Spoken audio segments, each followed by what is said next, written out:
Hello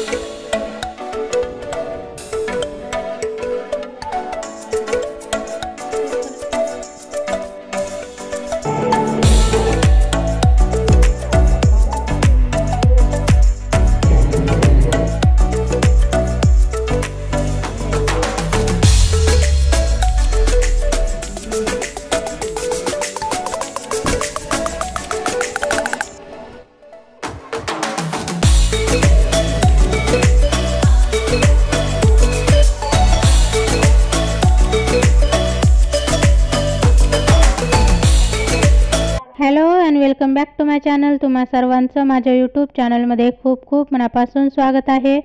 तर मध्यंतरी आम्ही गेलेलो होतो गावाला आणि तेव्हा मी काही क्लिप्स वगैरे तिथे घेतलेल्या होत्या। तर पूर्ण 5 ते 6 दिवसांचा जो व्हिडिओ आहे तो मी एकत्रच बनवलेला आहे, तर तोच आज मी तुमच्यासोबत शेअर करणार आहे। गावाला आम्ही अचानकच गेलेलो होतो एका लग्नासाठी आणि त्यानंतर मग आम्ही खूप सारे देवदर्शन वगैरे केलं, तर ते सर्व आज मी तुमच्यासोबत शेअर करणार आहे। तर घरामधून आम्ही निघालेलो होतो जवळपास 2 ते 2:30 वाजता दुपारी आणि त्या दिवशी वार होता, बुधवार। त्यानंतर मग मंदिरामध्ये गेलो बजरंगबलीच्या, तिथे दर्शन वगैरे घेतलं आणि तिथून पुढे प्रवास सुरू झाला। तर आता रात्रीची वेळ झालेली आहे आणि रात्री घरी पोहोचल्यानंतर मी जास्त काही रेकॉर्डिंग केलं नाही। त्यानंतर आता हा जो दिवस आहे तो आहे दुसरा दिवस लग्नाच्या दिवशीचा।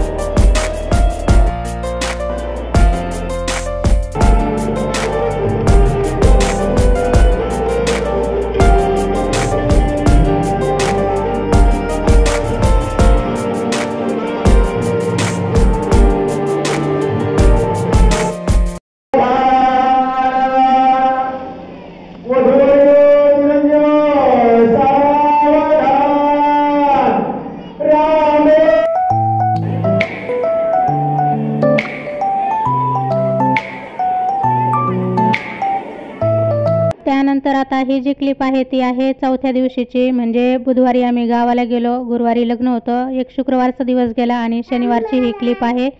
शनिवारी आम्ही निघणार होतो, म्हणजे माझ्या सासरहून माहेरी जाण्यासाठी निघणार होतो।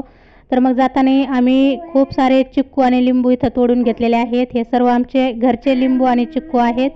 तर आमची माऊ बसलेले आहे समोर सर्व घेऊन। तर शनिवारी दुपारी 12:30च्या सुमारास आम्ही घरातून निघालेलो होतो। जाता जाता आमच्या कुलदेवीचं दर्शन वगैरेही करणार आहोत, कारण आज एकादशी होती शनिवारच्या दिवशी। त्याचबरोबर संत वामनभाऊ महाराजांच्या गडावर आजच्या दिवशी खूप मोठा सोहळाही असतो एकादशीमुळे, तर मग तिथेही दर्शनाला जाणार होतो। तर सर्वात अगोदर इथे आम्ही आलेलो आहोत श्रृंगेरी देवीच्या दर्शनासाठी, जी आमची इथली कुलदेवी आहे।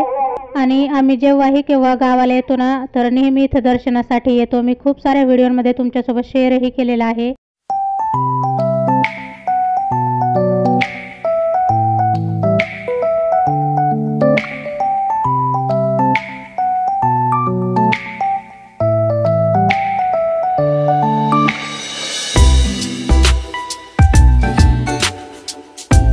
तर हे आहे आमच्या कुलदेवीचं मंदिर। तर 2 देवींच्या मूर्त्या आहेत, त्यातली एक आहे तुळजापूरची आई आणि दुसरी आहे श्रृंगेरी देवी।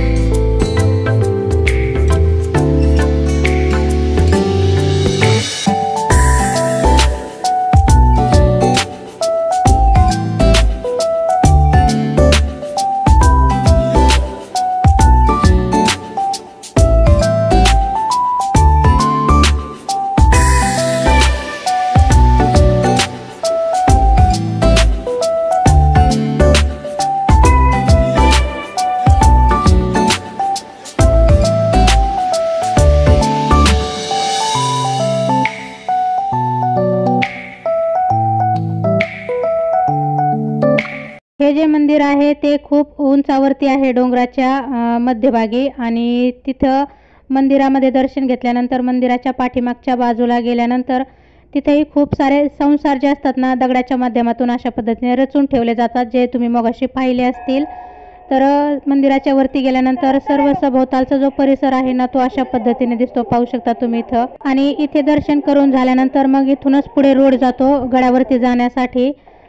आणि हे जे चाफ्याचं झाड आहे मंदिराच्या अगदी मध्यभागी आहे. खूप मोठ्या आकाराचं हे झाड जे आहे ना ते तयार झालेलं आहे. त्याचबरोबर मंदिरात एंट्री करण्याच्या अगोदर अगदी चाफ्याच्या झाडाच्या खालीच एक ओटा केलेला आहे. त्या ओट्यावरती ना पूजा वगैरे केली जाते आणि अशा पद्धतीचं एक गोल जो दगड आहे ना तो ठेवलेला आहे. तर तिथे दर्शन वगैरे करून हळदी कुंकू वाहून ना बरेच लोक तिथं आपली इच्छा वगैरे काही पूर्ण होणार आहे की नाही ते आजमावतात. बऱ्याच जणांच्या पूर्णही होतात. तर मग लहान मुलांची इच्छा होती तर आम्ही इथं थोड्या वेळ बसलेलो होतो. त्यानंतर मग निघालेलो आहोत पुढच्या प्रवासाला, म्हणजेच गहिनीनाथ गडावर जाण्यासाठी. कारण आज एकादशी होती तर तिथे खूप मोठा सोहळा होता.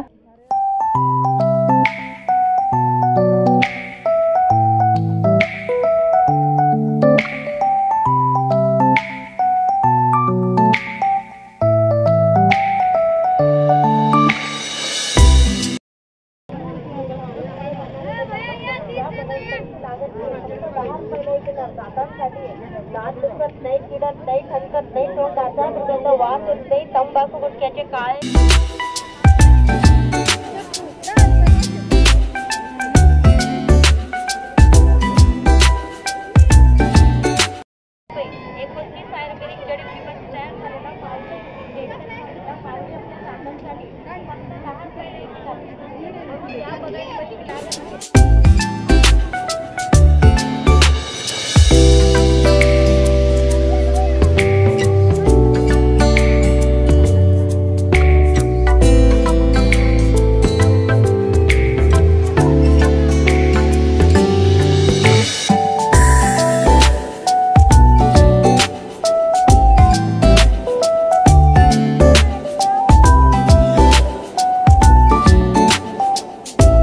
आज महिन्याची एकादशी होती, भागवत एकादशी. त्यामुळे गडावरती ना खूप गर्दी होती आणि खूप साऱ्या दिंड्याही एकादशीच्या दिवशी इथं येतात. खूप सारे लोक ना पायी चालत दिंड्या घेऊन गडावरती येतात. त्यामुळे खूप गर्दी होती आणि बराच वेळ आम्ही लाईनमध्ये इथं उभा होतो. तुम्ही पाहिली असेल खूप मोठी लाईन होती. त्यामुळे आम्ही काय केलेलं, आम्ही स्वतः लाईनमध्ये उभा राहिलेलो आणि मुलांना थोडं आतमध्ये पाठवून तिथंच बसवलं होतं की म्हणजे लाईन आमची मंदिराच्या जवळ पोहोचली की मग आम्ही त्यांना नंतर बोलवून घेतलेलं होतं. आणि जेवढ्या दिंड्या पोहोचल्या होत्या त्यातला प्रत्येक जण अशा पद्धतीने इथे फुगडीचा आनंद घेताना तुम्हाला दिसून येईल.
तर तुम्ही पाहिलं असेल गडाच्या सर्व बाजूने अगदी यात्रा जशी भरते ना तशी सर्व दुकाने लागलेली आहेत. खूप सारी गर्दी इथं होती आणि त्यानंतर सर्वांना खूप भूक लागलेली. तर मग सर्वांसाठी आम्ही इथं वडापाव भेळ वगैरे घेतलं होतं. खरं तर आपल्या गावाला ज्या पद्धतीची भेळ शेव किंवा वडापाव वगैरे भेटतं ना शहर ठिकाणी त्याची चव अजिबात कुठेही मिळणार नाही.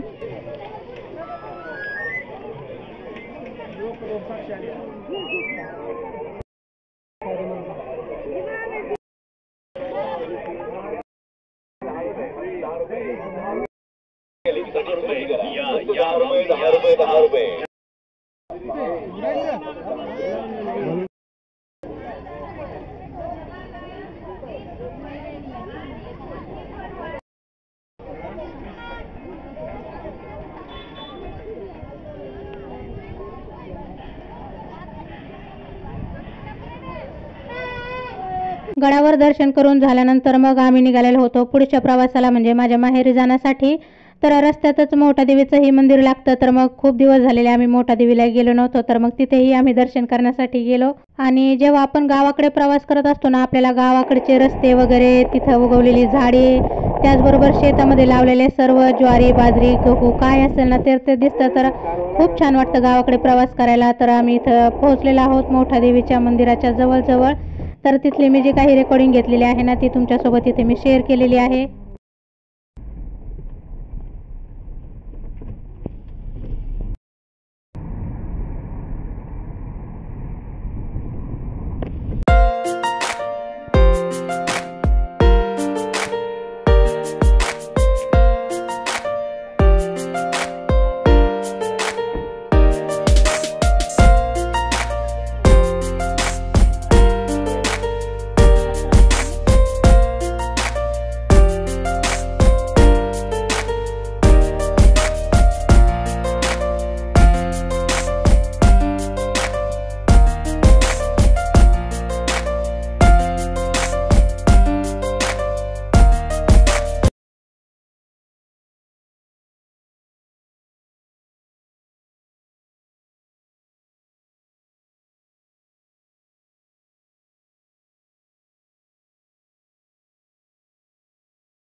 तर मोठा देवीचं हे जे मंदिर आहे ना, ते हे खूप उंचावरती आहे, तुम्ही पाहिलं असेलच. मंदिराच्या आतमध्ये पाठीमागच्या बाजूने प्रवेश करण्यासाठी रस्ता आहे आणि तिथं खूप वरपर्यंत गाड्याही जातात. तर आम्ही वरती आलेलो आहोत आणि इथं मंदिराच्या आतमध्ये जाण्याच्या अगोदर खूप साऱ्या मूर्त्या आहेत, तिथं आपल्याला दर्शन वगैरे करायचं असतं. त्यानंतर विठ्ठल रुक्मिणीची मूर्ती आहे, महादेवाचं शिवलिंग आहे, त्याचबरोबर अजून खूप साऱ्या मूर्त्या आहेत. त्या सर्वांचं दर्शन केल्यानंतर आम्ही इथं आतमध्ये आलेलो आहोत. पण इथं रेकॉर्डिंग वगैरे किंवा मग फोटो वगैरे काहीच घेऊ देत नव्हते, त्यामुळे मी काही रेकॉर्डिंग इथं जास्त काही केली नाही. दर्शन करून झाल्यानंतर मग आम्ही इथून निघालेलो आहोत. इथं जास्त वेळ नव्हतो थांबलो आम्ही, कारण उशीर झालेला होता. आणि हे जे मंदिराचं बांधकाम आहे आता काही वर्षापूर्वी खूप सारं नवीन केलेलं आहे. या अगोदरचं जे बांधकाम होतं ते पूर्ण काळ्या दगडांमध्ये बांधलं गेलेलं होतं. तर बस झालं दर्शन वगैरे आणि तिथून मग निघालेलो आहोत आम्ही माझ्या माहेरी जाण्यासाठी. शनिवारी संध्याकाळी आम्ही माझ्या माहेरी पोहोचलो, तेव्हा खूप उशीर झालेला होता, तेव्हा मी काही रेकॉर्डिंग केली नाही. आणि आता हा जो दिवस आहे तो आहे रविवारी दुपारचा 12:30 वाजलेले होते आणि पूर्ण तयारी करून आम्ही निघालेलो आहोत पुन्हा रिटर्न येण्यासाठी पालघरला. तर बस सर्वजण मला आता इथं वाटं लावत आहेत.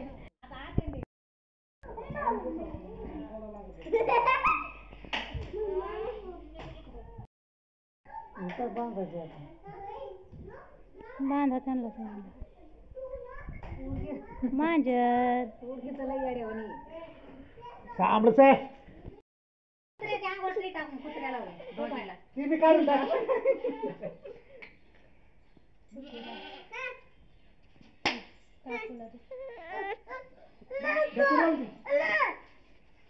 इधर बड़ी मुगले तू चल माया काला नहीं तुम दिए तुम दादी चाहते तो दिवल सकते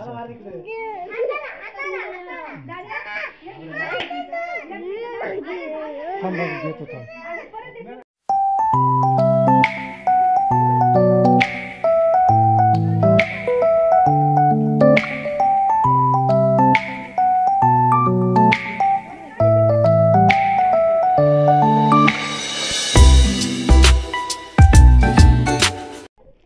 टाटा बाय बाय.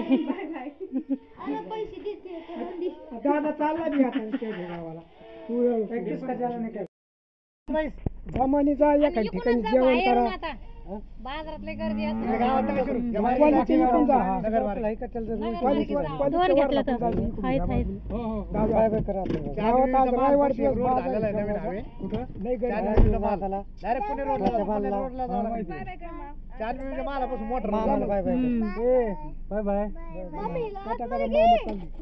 माऊ इकडे चला तात्या, चल काकू आहे, चला पोरांनो, चल कल्पना वडी ते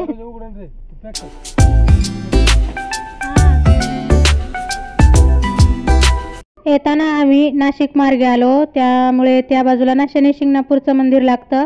शेवगावपासून फक्त 30 किलोमीटर आहे शनी शिंगणापूर. तर मग आम्ही इथेही दर्शन करायला गेलो. आपल्या रुचिक असतात त्या सगळ्या गोष्टी तिथं मंदिरात सोडून यायच्या. हे राशीन 7:30 वाजता. एवढं महाग नको.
पलीकडून जा.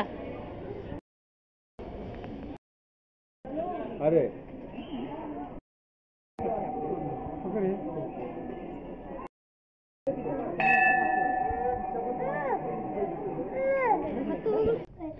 देवाला वाहण्यासाठी जी टोपली घेतली होती फुलांची ती जवळपास 350 रुपयाला ते सांगत होते.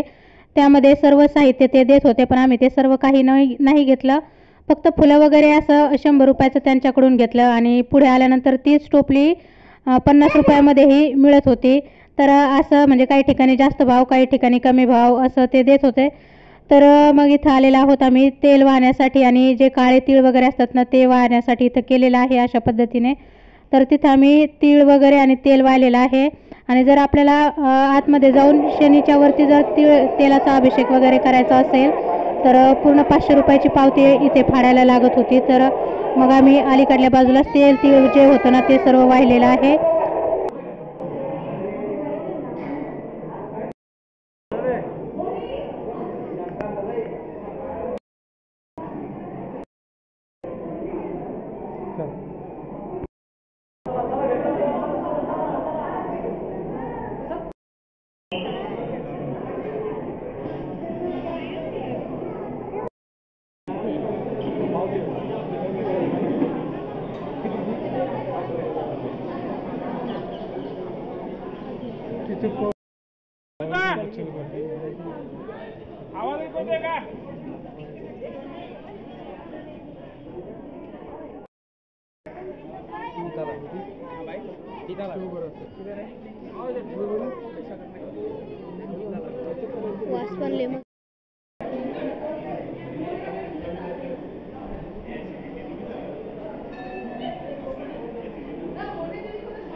दर्शन करून झाल्यानंतर बाहेर पडताना इथे आहे प्रसादाचं केंद्र. तर तिथे आपल्याला जो खोबऱ्याचा प्रसाद असतो ना तो मिळतो 20 रुपयाच्या पॅकेट्समध्ये. तर आम्ही इथे प्रसाद वगैरे घेतला आणि बाहेरच्या बाजूलाही आता अजून मंदिराचं बांधकाम वगैरे खूप सारं झालेलं आहे. आम्ही या अगोदर एकदा आलो होतो तेव्हा ते बांधकाम वगैरे काहीही नव्हतं.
तर